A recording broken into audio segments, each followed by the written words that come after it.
रुक जाओ, बस कुछ देर के लिए इस भागती हुई दुनिया से स्वयं को अलग कर लो। किसी को बुलाने की कोशिश मत करो, किसी से बात करने की कोशिश मत करो, किसी उत्तर की तलाश मत करो, केवल रुक जाओ। क्योंकि जीवन के सबसे बड़े रहस्य तब नहीं खुलते जब तुम उन्हें खोज रहे होते हो, वे तब खुलते हैं जब खोजने वाला शांत हो जाता है। जिस पल तुम्हारी बेचैनी रुकती है, उसी पल अस्तित्व तुम्हारे द्वार पर दस्तक देना शुरू कर देता है। तुमने शायद पूरी जिंदगी यही सीखा है कि कुछ पाना है तो दौड़ना होगा, कुछ जानना है तो संघर्ष करना होगा, कहीं पहुंचना है तो दूसरों से आगे निकलना होगा। लेकिन भीतर की यात्रा का नियम बिल्कुल उल्टा है। यहां जितना दौड़ोगे उतना भटकोगे, यहां जितना पकड़ोगे उतना खोओगे, यहां जितना चाहोगे उतना दूर चले जाओगे। और जिस दिन बिना किसी चाह के बैठ जाओगे, उसी दिन वह सब मिलने लगेगा जिसे पाने के लिए तुमने वर्षों तक प्रयास किया था। मनुष्य का सबसे बड़ा भय अकेले होने का नहीं है, मनुष्य का सबसे बड़ा भय स्वयं से मिलने का है। इसलिए वह भीड़ बनाता है, संबंध बनाता है, शोर बनाता है, व्यस्तताएं बनाता है, योजनाएं बनाता है। वह अपने चारों ओर इतनी आवाजें खड़ी कर लेता है कि भीतर की आवाज सुनाई ही न दे। क्योंकि भीतर जो बैठा है उससे सामना करने का साहस बहुत कम लोगों में होता है। जब तुम सचमुच अकेले बैठते हो तब पहली बार तुम्हें पता चलता है कि तुम्हारे भीतर कितना कोलाहल है। विचारों की भीड़, स्मृतियों की धूल, इच्छाओं का धुआं, अधूरी आकांक्षाओं की चीखें सब एक साथ दिखाई देने लगती हैं। पहले वे थीं भी, लेकिन तुम उन्हें देख नहीं पा रहे थे क्योंकि तुम बाहर देखने में व्यस्त थे। एकांत का पहला उपहार यही है कि वह तुम्हें तुम्हारा वास्तविक चेहरा दिखा देता है। और जब पहली बार यह चेहरा दिखाई देता है तब बहुत लोग डर जाते हैं। उन्हें लगता है कि भीतर तो अंधकार है, बेचैनी है, भ्रम है। लेकिन यही वह क्षण है जहां से वास्तविक यात्रा शुरू होती है। क्योंकि जो दिखाई दे गया उससे मुक्त हुआ जा सकता है, जो अनदेखा रह गया वही बंधन बन जाता है। इसलिए जब भीतर शोर दिखाई दे तो घबराना मत, उसे मिटाने की कोशिश मत करना, उससे लड़ना मत, केवल उसे देखना। जैसे कोई नदी किनारे बैठकर बहते हुए पानी को देखता है, वैसे ही अपने विचारों को देखना। धीरे धीरे एक अद्भुत घटना घटेगी। तुम्हें अनुभव होगा कि विचार बह रहे हैं, लेकिन तुम विचार नहीं हो। भावनाएं उठ रही हैं, लेकिन तुम भावनाएं नहीं हो। स्मृतियां आ रही हैं, लेकिन तुम स्मृतियां नहीं हो। और जब यह अनुभव गहरा होने लगता है तब भीतर एक नया आकाश जन्म लेता है। इस संसार में लगभग हर व्यक्ति अपने मन को ही स्वयं समझ बैठा है। इसलिए वह मन के दुख को अपना दुख समझता है, मन के भय को अपना भय समझता है, मन की असफलता को अपनी असफलता समझता है। लेकिन जो थोड़ी देर शांत बैठ जाता है उसे धीरे धीरे दिखाई देने लगता है कि मन तो केवल एक उपकरण है। जैसे आकाश में बादल आते जाते हैं, वैसे ही मन में विचार आते जाते। आकाश कभी बादल नहीं बनता और चेतना कभी विचार नहीं बनती। चेतना केवल साक्षी रहती है। और जिस दिन ये साक्षी भाव पहली बार अनुभव में उतरता है, उसी दिन जीवन की दिशा बदलने लगती है। तुमने देखा होगा कि जब किसी झील का पानी बहुत अशांत होता है तब उसमें आकाश का प्रतिबिंब दिखाई नहीं देता। लेकिन जैसे ही झील शांत होती है, पूरा आकाश उसमें उतर आता है। तुम्हारा भीतर भी ऐसी ही एक झील है। अभी उसमें इच्छाओं की आंधियां हैं, भय की लहरें हैं, अपेक्षाओं के तूफान हैं। इसीलिए अस्तित्व का प्रतिबिंब स्पष्ट दिखाई नहीं देता। लेकिन जैसे जैसे तुम बैठते हो, देखते हो, स्वीकारते हो, वैसे वैसे भीतर की झील शांत होने लगती है। और एक दिन ऐसा आता है जब बिना किसी प्रयास के, बिना किसी साधना के, बिना किसी अहंकारपूर्ण संघर्ष के पूरा अस्तित्व तुम्हारे भीतर प्रतिबिंबित होने लगता है। जीवन को समझने की सबसे बड़ी बाधा यह है कि हम हमेशा भविष्य में खड़े होकर वर्तमान को देखते हैं। हम सोचते हैं कल कुछ मिलेगा, कल कुछ बदल जाएगा, कल कोई चमत्कार होगा। लेकिन जीवन कभी कल में घटित नहीं होता। जीवन हमेशा इसी क्षण में घटित होता है। यह क्षण ही एकमात्र द्वार है, और जो इस द्वार को छोड़कर कहीं और खोजता है वह भटक जाता है। इसीलिए जब तुम अकेले बैठो तो किसी विशेष अनुभव की प्रतीक्षा मत करना। कोई प्रकाश दिखाई दे, कोई ऊर्जा महसूस हो, कोई रहस्य प्रकट हो, ऐसी अपेक्षा मत रखना। केवल वर्तमान में रहना, केवल सांसों को आते जाते देखना, केवल अस्तित्व की उपस्थिति को महसूस करना। क्योंकि सत्य हमेशा साधारण रूप में आता है। मन चमत्कार चाहता है, लेकिन चेतना सादगी में खिलती है। धीरे धीरे तुम्हें अनुभव होगा कि जिस अकेलेपन से तुम भागते थे वही तुम्हारा मित्र बन रहा है, वही तुम्हें ऊर्जा दे रहा है, वही तुम्हें भीतर से भर रहा है। क्योंकि वास्तविक एकांत खाली नहीं करता, वह भर देता है, वह छीनता नहीं, लौटाता है। वह तुम्हें संसार से दूर नहीं ले जाता, बल्कि पहली बार तुम्हें स्वयं के निकट ले आता है। और जो स्वयं के निकट आ गया वो पूरे अस्तित्व के निकट आ गया। जब भीतर मौन का पहला फूल खिलता है तब जीवन बदलने लगता है। परिस्थितियां वही रहती हैं, लोग वही रहते हैं, संसार वही रहता है, लेकिन देखने वाला बदल जाता है। और जब देखने वाला बदल जाता है तब पूरी दुनिया बदलती हुई प्रतीत होती है। पहले जो समस्याएं पहाड़ जैसी लगती थी वे अब बादलों जैसी लगने लगती हैं।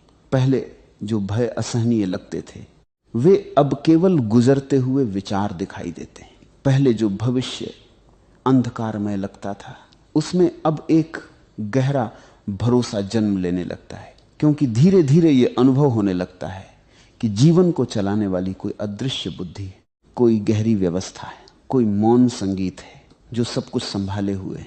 और तब पहली बार समझ में आता है कि रास्ते खोजने नहीं पड़ते, रास्ते प्रकट होते हैं जब मन शांत होता है, जब भीतर स्पष्टता होती है, जब चेतना जागती है। तब वही कदम उठते हैं जो उठने चाहिए, वही द्वार खुलते हैं जो खुलने चाहिए, वही लोग मिलते हैं जो मिलने चाहिए, वही अवसर आते हैं जो आने चाहिए। जीवन तब संघर्ष नहीं रहता, एक प्रवाह बन जाता है और इस प्रवाह में व्यक्ति नहीं चलता, अस्तित्व उसे चलाता है। यही कारण है कि जितना अधिक तुम स्वयं के भीतर उतरोगे उतना कम तुम्हें बाहर की दुनिया से शिकायत रहेगी, क्योंकि शिकायत वहीं जन्म लेती है जहां अज्ञान होता है। जहां जागरूकता आती है वहां स्वीकार आता है, और स्वीकार के साथ एक ऐसी शांति आती है जिसे शब्दों में व्यक्त नहीं किया जा सकता। वह शांति किसी उपलब्धि से नहीं आती, किसी सम्मान से नहीं आती, किसी संबंध से नहीं आती। वह शांति केवल स्वयं को जानने से आती है, और स्वयं को जानने का पहला कदम है कुछ देर के लिए चुपचाप बैठ जाना, बिना किसी उद्देश्य के, बिना किसी मांग के, बिना किसी शर्त के। क्योंकि जिस दिन तुम सचमुच अकेले बैठना सीख जाओगे उसी दिन तुम्हें पता चलेगा कि तुम कभी अकेले थे ही नहीं। पूरा अस्तित्व तुम्हारे साथ था। हवा की हर सरसराहट, आकाश का हर विस्तार, पक्षियों का हर गीत, पेड़ों की हर हरियाली, तारों की हर चमक, सब तुम्हारे साथ संवाद कर रहे थे। केवल तुम्हारा मन इतना शोर कर रहा था कि तुम सुन नहीं पा रहे थे। और जब मन का शोर शांत हो जाता है तब जीवन का संगीत सुनाई देने लगता है। तब कोई रास्ता खोजने की आवश्यकता नहीं रहती, तब ब्रह्मांड स्वयं रास्ता खोलना शुरू कर देता है। जब भीतर की भागदौड़ थोड़ी शांत होने लगती है तब एक बहुत सूक्ष्म परिवर्तन घटित होता है। पहले तक तुम्हारा ध्यान हर समय बाहर की ओर बहता था। तुम लोगों को देख रहे थे, परिस्थितियों को देख रहे थे, भविष्य को देख रहे थे, सफलताओं और असफलताओं को देख रहे थे। लेकिन अब पहली बार देखने की दिशा बदलने लगती है। अब दृष्टि बाहर से लौटकर भीतर की ओर मुड़ती, और यही वह क्षण है जहां से चेतना का वास्तविक जन्म शुरू होता है। संसार में जन्म लेना आसान है, लेकिन स्वयं में जन्म लेना दुर्लभ है। अधिकांश लोग पूरी जिंदगी जी लेते हैं, लेकिन स्वयं में कभी जन्म नहीं लेते। वे दूसरों की धारणाओं में जीते हैं, दूसरों की अपेक्षाओं में जीते हैं, दूसरों द्वारा बनाए गए रास्तों पर चलते हैं। उनका जीवन उनका अपना नहीं होता, वह केवल प्रतिक्रियाओं का एक संग्रह होता है। लेकिन जो व्यक्ति एकांत में बैठना सीख जाता है वह धीरे धीरे अपनी मौलिकता को पहचानने लगता है। उसे पहली बार अनुभव होता है कि उसके भीतर एक ऐसा केंद्र है जो किसी भी परिस्थिति से प्रभावित नहीं होता, जो किसी भी तूफान में नहीं डगमगाता, जो समय के साथ बूढ़ा नहीं होता, जो जन्म और मृत्यु के बीच की यात्रा से भी परे है। मन हमेशा तुम्हें जल्दी में रखता है। मन कहता है अभी कुछ करना है, अभी कहीं पहुंचना है, अभी कुछ हासिल करना है। मन कभी संतुष्ट नहीं होता। उसे यदि पूरा संसार भी मिल जाए तो वह किसी दूसरे संसार का सपना देखने लगेगा, क्योंकि मन का स्वभाव ही असंतोष है। वह एक ऐसी आग है जो ईंधन से बुझती नहीं बल्कि और अधिक भड़कती जाती। इसलिए जिसने मन की बात मानकर जीवन जिया वह अंततः थकान ही पाएगा। उसकी उपलब्धियां बढ़ सकती हैं लेकिन उसकी शांति नहीं बढ़ेगी। उसके पास साधन बढ़ सकते हैं, लेकिन संतोष नहीं बढ़ेगा। और यही कारण है कि संसार में इतने लोग सब कुछ होते हुए भी भीतर से खाली महसूस करते हैं। उन्होंने बहुत कुछ इकट्ठा किया, लेकिन स्वयं को खो दिया। उन्होंने बाहरी महल बनाए, लेकिन भीतर का घर उजाड़ दिया। एकांत तुम्हें इसी विस्मृति से वापस बुलाता है। वह कहता है, कुछ देर के लिए रुक जाओ और देखो कि तुम किस दिशा में जा रहे हो। क्या वास्तव में वही खोज रहे हो जिसकी तुम्हें आवश्यकता है, या केवल भीड़ का अनुसरण कर रहे हो? जब तुम स्वयं को देखने लगते हो, तब तुम्हें एक और आश्चर्यजनक बात दिखाई देती है। तुम पाते हो कि तुम्हारे अधिकांश भय वास्तविक नहीं है, वे केवल कल्पनाएं हैं। मन भविष्य की कहानियां बनाता है और फिर उन्हीं कहानियों से डरने लगता है जो अभी हुआ भी नहीं। उससे भय पैदा हो जाता है जो शायद कभी होगा भी नहीं। उसकी चिंता शुरू हो जाती है, और इस प्रकार जीवन का वर्तमान क्षण अनगिनत आशंकाओं के नीचे दब जाता है। लेकिन जब तुम साक्षी बनकर इन भय को देखते हो, तब उनका जादू टूटने लगता है। वे धुएं की तरह दिखाई देते हैं। उन्हें पकड़ना चाहो तो पकड़ नहीं सकते। वे केवल विचारों की छाया हैं। और जैसे ही ये समझ गहरी होती है, भीतर एक नई स्वतंत्रता जन्म लेने लगती है। अब तुम भविष्य के कैदी नहीं रहते, अब तुम वर्तमान के निवासी बनने लगते हो। याद रखो, जीवन को समझने के लिए ज्ञान पर्याप्त नहीं है, जानकारी पर्याप्त नहीं है। पुस्तकों से बहुत कुछ सीखा जा सकता है, लेकिन स्वयं को नहीं सीखा जा सकता। स्वयं को जानने के लिए मौन चाहिए, क्योंकि सत्य शब्दों में नहीं छिपा होता, वह शब्दों के बीच की रिक्तता में छिपा होता है। जैसे संगीत केवल सुरों में नहीं होता, बल्कि सुरों के बीच के मौन में भी होता है, वैसे ही जीवन का रहस्य विचारों में नहीं, विचारों के बीच की शांति में प्रकट होता है। जब तुम चुपचाप बैठते हो और विचारों की भीड़ को गुजरते हुए देखते हो, तब कभी कभी एक ऐसा अंतराल आता है जहां कोई विचार नहीं होता, केवल शुद्ध उपस्थिति होती है, केवल होना होता है। वही पल ध्यान का द्वार है, वही पल वह खिड़की है जहां से अनंत की हवा भीतर प्रवेश करती है। मनुष्य हमेशा किसी न किसी पहचान से चिपका रहता है। कोई अपने नाम से जुड़ा है, कोई अपने पद से, कोई अपने संबंधों से, कोई अपनी उपलब्धियों से। लेकिन ये सब बाहरी परतें हैं। इनके नीचे जो वास्तविक अस्तित्व है, उससे बहुत कम लोग परिचित हो पाते हैं, क्योंकि पहचानें सुरक्षा देती हैं, वे एक झूठा सहारा देती हैं और मन उसी सहारे को पकड़कर जीता है। लेकिन जो व्यक्ति एकांत में उतरता है, उसे धीरे धीरे यह साहस मिल जाता है कि वह अपनी सभी पहचानों को एक तरफ रख सके। वह देखने लगता है कि यदि नाम हटा दिया जाए, यदि समाज की परिभाषाएं हटा दी जाएं, यदि अतीत की कहानियां हटा दी जाएं, तब भी कुछ बचता है। और वही बचा हुआ तत्व सबसे मूल्यवान है। वही तुम्हारा वास्तविक स्वरूप है, वही तुम्हारी चेतना है, वही वह ज्योति है जो कभी बुझती नहीं। अस्तित्व का एक अद्भुत नियम है, जितना तुम नियंत्रण छोड़ते हो, उतनी ही सहजता से जीवन बहने लगता है। लेकिन मन नियंत्रण चाहता है, वह हर चीज को अपने हिसाब से चलाना चाहता है। वह चाहता है कि भविष्य भी उसकी इच्छा के अनुसार बने, लोग भी उसकी अपेक्षाओं के अनुसार व्यवहार करें, परिस्थितियां भी उसकी योजनाओं के अनुसार घटित हो। और जब ऐसा नहीं होता, तब दुख पैदा होता है। दुख का मूल कारण परिस्थितियां नहीं है, दुख का मूल कारण नियंत्रण की इच्छा है। जो जीवन को आदेश देना चाहता है वह निराश होगा, लेकिन जो जीवन के साथ नृत्य करना सीख जाता है वह आनंद को उपलब्ध हो जाता है। एकांत तुम्हें इसी नृत्य की कला सिखाता है। वह तुम्हें बताता है कि नदी को धक्का देने की आवश्यकता नहीं होती, नदी अपने आप समुद्र तक पहुंच जाती है, केवल बहना सीखना होता है। धीरे धीरे तुम्हें अनुभव होने लगेगा कि अस्तित्व तुम्हारे विरुद्ध नहीं है। बचपन से तुम्हें संघर्ष करना सिखाया गया, इसीलिए तुमने मान लिया कि जीवन एक युद्ध है। लेकिन जीवन युद्ध नहीं है, जीवन एक रहस्य है, और रहस्य को जिया जाता है, जीता नहीं जाता। उसे समझने की जल्दबाजी नहीं की जाती, उसे महसूस किया जाता है। जब तुम पेड़ को देखते हो, तब क्या वह किसी जल्दी में है? जब सूरज उगता है, तब क्या वह किसी प्रतियोगिता में भाग ले रहा है? केवल मनुष्य ही असहज है, क्योंकि केवल मनुष्य ने स्वयं को अपने स्वभाव से दूर कर लिया है। और जो स्वयं से दूर हो जाता है वही बेचैन हो जाता है। एकांत में बैठते बैठते तुम्हें एक और गहरी बात समझ आने लगेगी। तुम देखोगे कि जीवन की सबसे सुंदर घटनाएं तब घटी जब तुमने उन्हें मजबूर नहीं किया। प्रेम जब आया, अपने आप आया, किसी सुंदर दृश्य ने जब तुम्हें छुआ, बिना प्रयास के हुआ, किसी गहरी समझ का जन्म हुआ, तो वह अचानक हुआ। जीवन के सर्वोत्तम उपहार हमेशा प्रत्याशित होते हैं, उन्हें बुलाया नहीं जा सकता, उन्हें केवल ग्रहण किया जा सकता है। इसीलिए जितना अधिक तुम भीतर खाली होते हो, उतना अधिक अस्तित्व तुम्हें भरना शुरू कर देता है। खाली पात्र ही भरा जा सकता है, जो पहले से भरा हुआ है उसमें नया कुछ प्रवेश नहीं कर सकता। इसीलिए एकांत का अर्थ भागना नहीं है, एकांत का अर्थ स्वयं को उपलब्ध करना है। यह दुनिया छोड़ने की बात नहीं है, बल्कि स्वयं से जुड़ने की बात है। जब तुम भीतर से जुड़े होते हो, तब तुम्हारे संबंध भी अधिक सुंदर हो जाते हैं, तुम्हारा काम भी अधिक रचनात्मक हो जाता है, तुम्हारा जीवन भी अधिक संतुलित हो जाता है। क्योंकि अब तुम कमी से नहीं जी रहे होते, पूर्णता से जी रहे होते हो। अब तुम दूसरों से कुछ मांगने नहीं जाते, बल्कि बांटने जाते हो। अब तुम्हारे भीतर ऐसी संपदा जन्म लेने लगती है जिसे कोई छीन नहीं सकता, ऐसे पृष्ठली। और फिर एक दिन तुम्हें महसूस होगा कि जिसे तुम रास्ता कहते थे वह कभी बाहर था ही नहीं, रास्ता हमेशा भीतर था।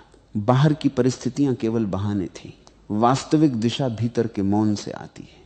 जब मौन स्पष्ट होता है, तब निर्णय भी स्पष्ट हो जाते हैं, तब भ्रम कम हो जाते हैं, तब जीवन का प्रत्येक कदम स्वाभाविक लगने लगता है। तब ऐसा नहीं लगता कि तुम रास्ता बना रहे हो, ऐसा लगता है जैसे रास्ता स्वयं तुम्हारे सामने खुलता चला जा रहा है, जैसे किसी अदृश्य हाथ ने पहले से ही सब कुछ व्यवस्थित कर रखा हो। और तब एक गहरा विश्वास जन्म लेता है, ऐसा विश्वास जो तर्क पर आधारित नहीं होता, ऐसा विश्वास जो अनुभव से पैदा होता है, ऐसा विश्वास जो कहता है कि चाहे परिस्थिति कैसी भी हो, अस्तित्व मुझे वहीं ले जाएगा जहां मुझे पहुंचना है। यही विश्वास धीरे धीरे भय को पिघला देता है, यही विश्वास तुम्हारे भीतर स्थिरता लाता है। और यही विश्वास वह द्वार है जहां से जीवन का नया अध्याय शुरू होता है। तब तुम समझते हो कि ब्रह्मांड रास्ते नहीं खोलता क्योंकि तुमने प्रार्थना की, ब्रह्मांड रास्ते खोलता है क्योंकि तुम उपलब्ध हुए, तुम शांत हुए, तुम सुनने योग्य बने, तुमने अपने भीतर इतनी जगह बनाई कि अस्तित्व की फुसफुसाहट तुम्हारे हृदय तक पहुंच सके। और जब ये फुसफुसाहट सुनाई देने लगती है, तब जीवन केवल जीने की चीज नहीं रह जाता, वह एक पवित्र अनुभव बन जाता है, एक निरंतर ध्यान बन जाता है, एक ऐसा उत्सव बन जाता है जिसमें प्रत्येक सांस तुम्हें तुम्हारे वास्तविक घर की ओर ले जाती है। धीरे धीरे जब भीतर का मौन गहरा होने लगता है, तब व्यक्ति एक ऐसे प्रदेश में प्रवेश करता है जहां शब्दों की पहुंच कम होने लगती है। वहां विचार अभी भी आते हैं, लेकिन उनका प्रभाव पहले जैसा नहीं रहता। वे आकाश में गुजरते बादलों की तरह दिखाई देने लगते। पहले जिन विचारों के साथ तुम बह जाते थे, अब उन्हें केवल आते जाते हुए देखते हो। पहले जिन भावनाओं में तुम डूब जाते थे, अब उन्हें भी साक्षी भाव से देख पाते हो। यही वह परिवर्तन है जो भीतर की चेतना को जन्म देता है। चेतना का अर्थ किसी विशेष विचारधारा को मान लेना नहीं, चेतना का अर्थ है जागना, इतना जाग जाना कि अपने भीतर जो कुछ घट रहा है उसे स्पष्ट रूप से देख सको। मनुष्य की सबसे बड़ी समस्या यह नहीं है कि उसके पास उत्तर नहीं है, उसकी सबसे बड़ी समस्या यह है कि वह गलत प्रश्नों के पीछे भाग रहा है। वो पूछता है, अधिक धन कैसे मिले, अधिक सम्मान कैसे मिले, लोग मुझे कैसे स्वीकार करें, मैं दूसरों से बेहतर कैसे बनूं। लेकिन ये सारे प्रश्न उसी मन से पैदा होते हैं जो स्वयं भ्रमित है। और भ्रमित मन चाहे जितने उत्तर खोज ले, उसका भ्रम समाप्त नहीं होता, क्योंकि मूल समस्या वही बनी रहती है। जब तक प्रश्न पूछने वाला नहीं बदलेगा, तब तक उत्तर भी कोई वास्तविक परिवर्तन नहीं ला सकते। इसलिए भीतर की यात्रा उत्तरों की यात्रा नहीं, बल्कि प्रश्न पूछने वाले को देखने की यात्रा है। यह जानने की यात्रा है कि वह कौन है जो हर समय कुछ बनने की कोशिश कर रहा है। जब तुम शांत बैठते हो, तब एक दिन तुम्हें दिखाई देने लगता है कि तुम्हारा अधिकांश जीवन किसी बनने की कोशिश में बीता है। बचपन से तुम्हें सिखाया गया कि अभी तुम पर्याप्त नहीं हो, कुछ और बनो, कुछ और हासिल करो, कुछ और जोड़ो। और इस प्रकार एक अंतहीन दौड़ शुरू हो गई। लेकिन इस दौड़ का दुख यह है कि मंजिल कभी नहीं आती, क्योंकि जो व्यक्ति भीतर से स्वयं को अधूरा मानता है, वह चाहे कितनी भी उपलब्धियां पाले, उसे फिर भी अधूरापन महसूस होगा। अधूरापन बाहर की वस्तुओं की कमी से पैदा नहीं होता। अधूरापन स्वयं से दूरी के कारण पैदा होता है, और जब ये दूरी समाप्त होने लगती है तब पहली बार तुम्हें अनुभव होता है कि तुम जैसे हो वैसे ही पर्याप्त हो। इसका अर्थ यह नहीं कि जीवन में विकास रुक जाएगा, विकास तो चलता रहेगा, लेकिन अब वह कमी से नहीं, आनंद से जन्म लेगा। अब वह किसी को प्रभावित करने के लिए नहीं होगा, वह तुम्हारी सहज अभिव्यक्ति बन जाएगा। एक बहुत छोटा सत्य है जिसे केवल मौन में ही समझा जा सकता है, वह यह कि जीवन को समझा नहीं जा सकता, केवल जिया जा सकता है। मन हर चीज को समझना चाहता है, वह रहस्य को समाप्त कर देना चाहता है, लेकिन जीवन रहस्य है। यदि उसे पूरी तरह समझ लिया जाए तो उसका सौंदर्य समाप्त हो जाएगा। एक फूल सुंदर इसलिए है क्योंकि उसमें कुछ ऐसा है जो शब्दों से परे है। प्रेम सुंदर इसलिए है क्योंकि उसे पूरी तरह परिभाषित नहीं किया जा सकता। आकाश सुंदर इसलिए है क्योंकि उसका कोई अंत दिखाई नहीं देता। और जीवन भी सुंदर इसलिए है क्योंकि वह असीम है। इसलिए जो व्यक्ति हर चीज को तर्क से पकड़ना चाहता है वह जीवन के रस से वंचित रह जाता है, और जो व्यक्ति रहस्य को स्वीकार कर लेता है वह हर क्षण आश्चर्य से भर जाता है। अस्तित्व की भाषा आश्चर्य की भाषा है। बच्चा इसलिए आनंदित रहता है क्योंकि वह अभी सब कुछ जानने का दावा नहीं करता, उसके भीतर जिज्ञासा है, खुलापन है, ग्रहणशीलता है। लेकिन जैसे जैसे मनुष्य बड़ा होता है वह जानने का भ्रम पाल लेता है, और उसी क्षण उसके भीतर की ताजगी मरने लगती है। एकांत तुम्हें फिर से उसी ताजगी में लौटा लाता है। वह तुम्हें फिर से देखने की कला सिखाता है। वह तुम्हें सिखाता है कि पेड़ को ऐसे देखो जैसे पहली बार देखा हो, आकाश को ऐसे देखो जैसे पहले कभी न देखा हो, स्वयं को ऐसे देखो जैसे अभी अभी अस्तित्व ने तुम्हें जन्म दिया हो। और जब ये दृष्टि लौट आती है तब जीवन साधारण नहीं रहता। वही चीजें जो पहले सामान्य लगती थी अब चमत्कार जैसी प्रतीत होने लगती। धीरे धीरे तुम्हारे भीतर तुलना समाप्त होने लगती। तुलना मन की सबसे बड़ी बीमारियों में से एक है। मन हमेशा देखता है कि किसी के पास क्या है, कोई कितना आगे है, कौन अधिक सफल है, कौन अधिक प्रसिद्ध है। और इस तुलना के कारण वह कभी विश्राम नहीं कर पाता। लेकिन चेतना तुलना नहीं करती, चेतना केवल देखती है। एक गुलाब कमल से तुलना नहीं करता, एक नदी पर्वत से तुलना नहीं करती, एक तारा दूसरे तारे से तुलना नहीं करता। पूरा अस्तित्व अपनी अपनी जगह पूर्ण है। और जब यह समझ भीतर उतरती है तब तुम भी स्वयं को स्वीकार करना शुरू कर देते हो। तब तुम्हें किसी और जैसा बनने की आवश्यकता महसूस नहीं होती। तब तुम्हारी ऊर्जा संघर्ष में नहीं, खिलने में लगती है। तुम्हारे भीतर जो वास्तविक खजाना छिपा है वह तभी प्रकट होता है जब तुम अपने सारे नकली सहारों को छोड़ने लगते हो। लोग अक्सर सोचते हैं कि आध्यात्मिकता का अर्थ कुछ नया प्राप्त करना है, लेकिन सत्य इसके विपरीत है। यह कुछ नया जोड़ने की प्रक्रिया नहीं है, बल्कि जो अनावश्यक है उसे हटाने की प्रक्रिया है। जैसे मूर्तिकार पत्थर में से अतिरिक्त भाग हटाता है और मूर्ति प्रकट हो जाती है, वैसे ही जागरूकता तुम्हारे भीतर से झूठी पहचानें हटाती है और तुम्हारा वास्तविक स्वरूप प्रकट होने लगता है।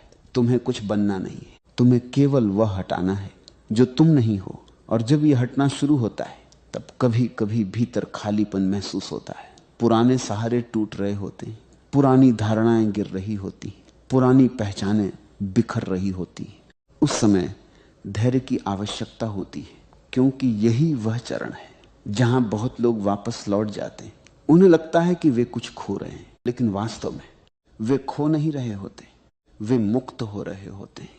कैद का दरवाजा खुल रहा होता है, पुराना पिंजरा टूट रहा होता है। और जो व्यक्ति इस चरण में धैर्य रखता है वह शीघ्र ही अनुभव करता है कि उस खालीपन के पीछे एक अद्भुत विस्तार छिपा हुआ था। फिर एक दिन ऐसा आता है जब तुम्हें महसूस होता है कि तुम्हारी खुशी अब परिस्थितियों पर निर्भर नहीं रही। पहले खुशी किसी घटना से जुड़ी थी, कुछ अच्छा हुआ तो खुशी, कुछ विपरीत हुआ तो दुख। लेकिन अब भीतर एक ऐसी शांति जन्म लेने लगती है जो कारणों पर आधारित नहीं है। वह बिना कारण की शांति है। वह इसलिए नहीं है कि सब कुछ ठीक है, वह इसलिए है क्योंकि देखने वाला जाग गया है। और जब देखने वाला जाग जाता है तब जीवन के उतार चढ़ाव उसे पहले की तरह हिला नहीं पाते। यही वह अवस्था है जहां विश्वास जन्म लेता है। लेकिन यह विश्वास किसी सिद्धांत पर आधारित नहीं होता, ये किसी किताब से नहीं आता, ये अनुभव से आता है। धीरे धीरे तुम्हें दिखाई देता है कि जीवन ने हमेशा तुम्हें वहीं पहुंचाया जहां तुम्हें होना था। जिन घटनाओं को तुमने दुर्भाग्य समझा था, उनमें भी कोई गहरा उपहार छिपा था। जिन लोगों के जाने पर तुम टूट गए थे, उन्होंने भी तुम्हें कुछ सिखाया था। खुद पर भरोसा रखो और ब्रह्मांड पर भरोसा रखो, सब कुछ ठीक होगा। मेरी बातों को इतने प्रेम और शांति से सुना, उससे बहुत बहुत अनुग्रहित हूं और अंत में सबके भीतर बैठे परमात्मा को प्रणाम करता हूं। मेरे प्रणाम स्वीकार करें।